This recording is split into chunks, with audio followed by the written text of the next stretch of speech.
اچھا اب پھر پی ٹی آئی کی طرف جاتے ہیں کہ رؤف حسن نے کہا ہے کہ پی ٹی آئی مذاکرات حکومت سے نہیں بلکہ ان سے کرے گی جو کچھ دے سکتے ہیں، بات چیت صرف اسٹیبلشمنٹ سے ہو سکتی ہے۔ یہ رؤف کو تو میں جانتا ہوں، پارٹنرز بھی رہے ایک زمانے میں۔ اچھا ہاں، تو باقی جو یہ باتیں کرتا ہے اس کی تو مجھے سمجھ نہیں ہے، لیکن یہ بات اس کی سینسیبل ہے اور اس کے لیے کسی عقل کی ضرورت نہیں یہ بات کرنے کی۔ ان کے پلے کیا ہے، کون ہے؟ مطلب یہ بالکل ایسے ہی ہوگا کہ کوئی ضرورت مند کسی گداگر سے مانگنا شروع کر دے۔ یہ خود کون ہے؟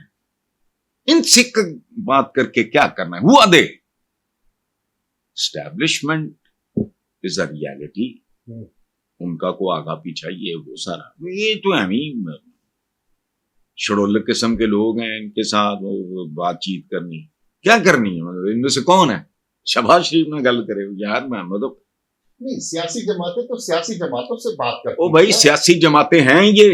نواز شریف اور بے نظیر نے بات کی تھی نا۔ بھائی بات سنو، بات تو گینگسٹرز کے درمیان بھی ہو جاتی ہے۔ جیب کتروں نے، اب نہیں مجھے پتا ہے، ایک زمانے میں علاقے تقسیم کیے ہوتے تھے کہ ریلوے اسٹیشن یہاں سے وہاں تک فلانا، باقی اتر تیرا، اے میرا تے فلانا ٹمکانا، وہ بھی سیاسی جماعتیں نہیں ہیں۔ یاد رکھنا پاکستانی جو ہے نا، ان کا پڑھے لکھوں کا بھی عجیب و غریب، ان کو سوچنا نہیں آتا۔ یہ توتے نہیں ہوتے بال نکالنے والے، کدھر یہ سیاستدان ہے۔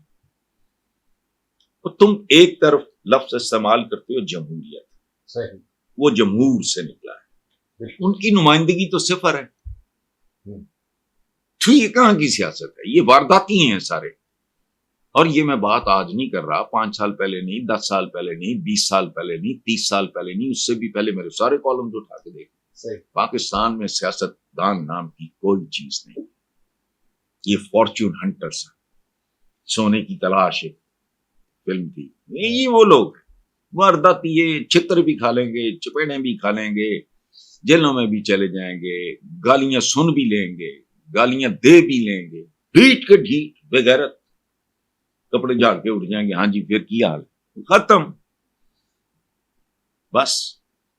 نہیں تو اسٹیبلشمنٹ تو بار بار کہہ رہی ہے کہ آپ سیاسی جماعتوں سے بات کریں، اسٹیبلشمنٹ پی ٹی آئی سے بات کرنے کے لیے تیار نہیں ہے تو نہ سے پھر ختم۔ لیکن ان کا سٹانس مجھے سمجھ آتا ہے۔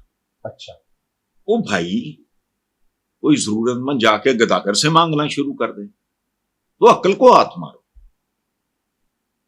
کوئی اس کو سمجھے نہ سمجھے، مانے نہ مانے، میں ان کا یہ صرف رؤف کی بات نہیں کر رہا، باقی بہت سے لوگوں نے کی بالکل ٹھیک بات۔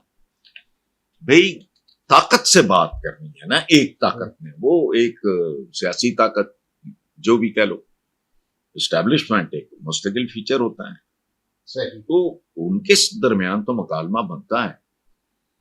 صحیح، ان بیچاروں کے ساتھ یہ ہم ہی بیچارے چمچے کرتے ہو جو ارگلی تو فلانا ٹمکانا، وہ ساری دنیا کہہ رہی ہے، میں کہہ رہا ہوں۔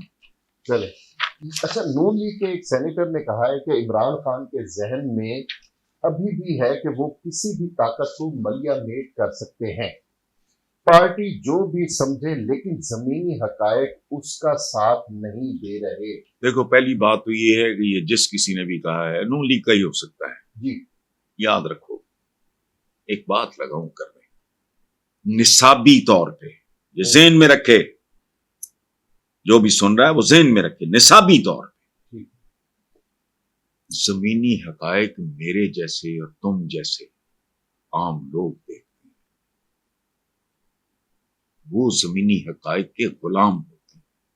اچھا، بڑا آدمی، ہمارے پیغمبروں نے کیا نہیں کیا، حضرت عیسیٰ کی صلیب اور حضور کے زخم محت کے اور ہجرت نے بھول گئے تم؟